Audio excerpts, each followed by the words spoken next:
All right, everybody, let's talk about Blaire White. And more than talking about Blaire White, we're talking about a particular study that Blaire White is referencing, because if there's one thing Blaire is good at, it is affirming the suspicions of every right-wing commentator when it comes to trans issues. Why she does this, I don't know. Maybe it's for the money? Who knows? But it's Blaire White. I stopped caring a long time ago, and I just started accepting that this is the stuff she peddles. Before we get into that, though, let's go ahead and get to the fan art section. The first one we have here is from Mr. Stopheles. Since Sir's basically made it so that I have to do more safe art, I thought I'd start with a full fan art painting. All hail the unblinking one. I didn't make it to where you had to do more safe art stuff, and I know for a fact you have since this done much less safe art than this. But I do still appreciate it. The next one we have here is from Evil Dead Guy. Been watching for some time and used Reroll, a program to make D&D art. And I discovered that I am gender apathetic from you, so thank you for that. Well, thank you very much for that, Evil Dead Guy, and that's awesome that you figured that out. The last one we have here is from Angelo Rosso. Suris's Hammerhood, work in progress. As always, everyone, thank you all for your fan art submissions. If you want your fan art to be shown in a future video, the best way to do so is to drop it into the fan art section of the Discord. With that said, if you haven't subscribed already and you haven't gone on to Patreon or even hit the like button on this video, all those things help the channel out more than you could ever know. So please consider doing any one or even all of those things. With that said, let's go ahead and get into this. It's a very short tweet. It's a very short thing. It's a small one, but it is still noteworthy. Let's go ahead and take a look here. Blaire White has gone on to Twitter, of course, to say the FDA has warned that puberty blockers can cause swollen brains and vision loss in children. Isn't it funny how the trust the science people are suddenly so quiet? So, okay. This sounds alarming, right? This sounds incredibly alarming. Because I know that when you read something like this, the knee-jerk reaction is, that medication is causing bad things in kids? Won't somebody think of the children? And that's kind of what it's meant to do. Blaire is nothing if not a professional propagandist in this way. She knows the things to say that will cause the knee-jerk reaction in her own audience. But we're not like that. We're not going to succumb to knee-jerk reactions. At least I don't think we are. So let's maybe talk about the thing that she is referring to. She's talking about recent studies that have gone on with puberty blockers themselves. Now, it is true, actually, that an amount of people have been found to have these symptoms when using puberty blockers. Would you like to know the amount of people that were discovered to have these symptoms? Take a guess. Of the thousands of people on puberty blockers, as of a study that I read in 2017, how many people do you think suffer from this as of 2022? Just take a guess. You can take a guess, both in my chat and Vosh's chat, either one. Everybody can participate. Everybody can figure out how many people suffered from these things, which are terrible, mind you, but still. We got some guesses of probably 15, less than 1%. 5, 2, 10, 1. It's amazing. It's amazing. So many of you are actually on the right track. Very close. The answer is 6. It's not even a 2-digit number. It's 6. Of the thousands of people who are on puberty blockers, 6. Let's go ahead and take a look at a news article about it. Just to get some more information here, because there's more than just Blaire talking about this. New findings from the FDA show a link between common puberty blockers and a risk for youth who take them. The FDA identified 6 cases of females who were taking puberty blockers and suffered from brain swelling and vision loss. It's an inordinately well-known side effect that can happen for many, many, many different medications. Most commonly, oral birth control pills. So if we are to take Blaire White's statement correctly, if we are to take it at its face value, nobody should be on birth control. Because it could cause brain swelling. It could cause vision loss. You're right. As it turns out, medications tend to have side effects sometimes.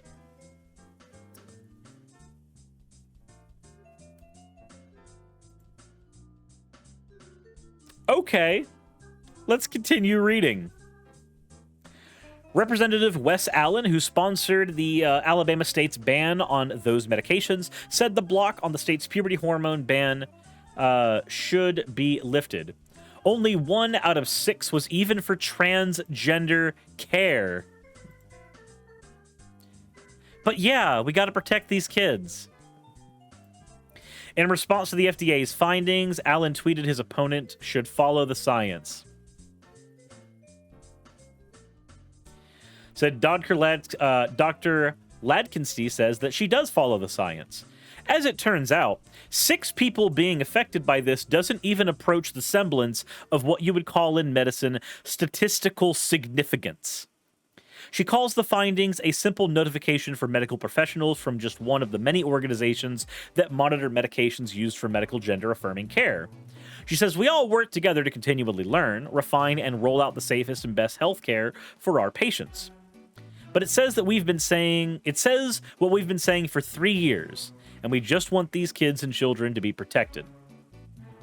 There's also a lawsuit over the state's puberty hormone laws in a district court currently in Atlanta.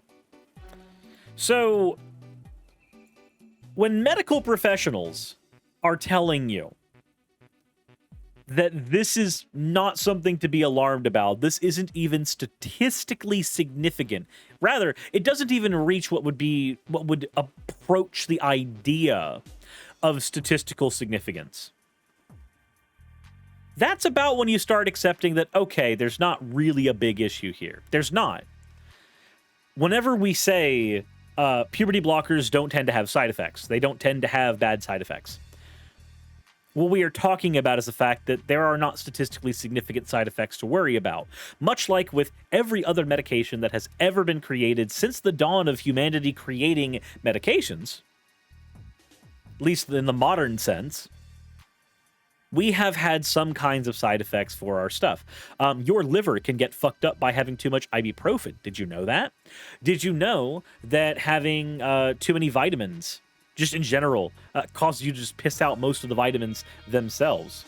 Did you know that practically any medicine that you take can have any number of side effects at all? The side effects that you could get are usually listed on the bottle. You accept that risk every time you take a pill. Because 9 times out of 10, rather, more than 9 times out of 10, a statistically significant amount of time, people do not tend to have side effects that are worth noting in a great degree. Most people who take ibuprofen don't get fucked up from it. Most people who take certain cold meds don't get fucked up from them. Most people who take puberty blockers don't get fucked up from them. But Blaire White, this is how propaganda works. Blaire White knows that by not putting the numbers in, by not talking about the data itself, by omitting enough of the statement so that you only have the FDA warns that puberty blockers can cause swollen brains and vision loss in children. By omitting so much relevant information to the conversation that you're left with just this, you can get alarmism now. You can get reasons to panic, reasons to freak the fuck out. 6 kids. 1 kid was trans. 1. Because puberty blockers are used for much more than just people who are trans. That's where we're at. That is the amount of straw grasping that people like Blaire White need to satisfy their base, and it makes their base happy. Now, I'm curious, if I look at the quote tweets, I beg your pardon. Breaking. Blaire White discovers that medications may come with side effects. Do you think Blaire White is harmful for pointing out the dangers of hormone blockers for kids? Do you think you're more knowledgeable on trans issues? This is about the type of person that you're looking for. This is about the type of person that you are trying to grab. Trust the science? Hell with that. Horrendous how many kids Big Pharma have been allowed to harm in their pursuit of profit. I'm old enough to remember when people were trying to solve the problem of kids not going through puberty. The FDA, the evidence must be overwhelming.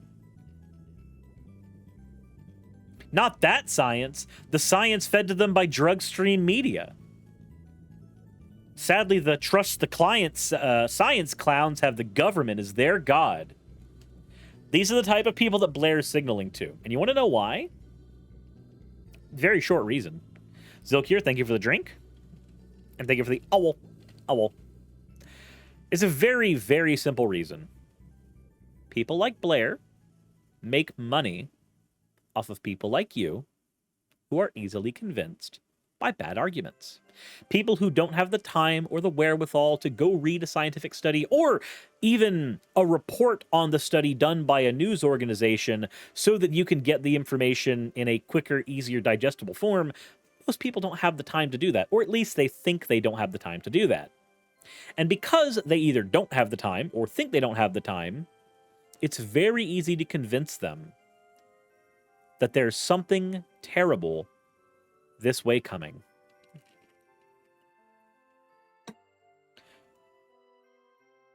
But don't worry. Unlike Blaire's target audience, they're going to take a tweet that she says and take it to heart wholesale. We can instead do better. We can take a look at that tweet and go, that's interesting. I wonder why that is. And then go look at the science. We can then go look at what doctors are saying about the medical findings. You can learn about things like statistical significance, something we talked about a long time ago when talking about vaccines. These are all incredibly important things to take into consideration anytime that you have one of these situations crop up. Have a skeptical mind. You see a claim on the internet that looks dodgy. Even worse, you see a claim on the internet that really affirms your confirmation bias. Maybe, just maybe, take a little time out of your day, verify the data, and if you don't know how, you can find out. Learning how to research is one of the most important things you can do with your life. Do you remember making bibliographies in school? Do you remember what was considered a good primary or secondary source? If not, try to remember. Ask a teacher. Do something. But those skills will aid you in sorting through bullshit. They really will. That said, if you enjoyed this segment, let me know in the comment section below. Hit the like button if you haven't already. And, truth be told, this was probably one of the easier takedowns I've ever done. A simple Google search solves the problem. As always, everybody, if you enjoyed, hit the like button, subscribe, head over to Twitch and follow. Twitter's a hellscape. Check out Patreon if you haven't already, and, insert end of video tagline here.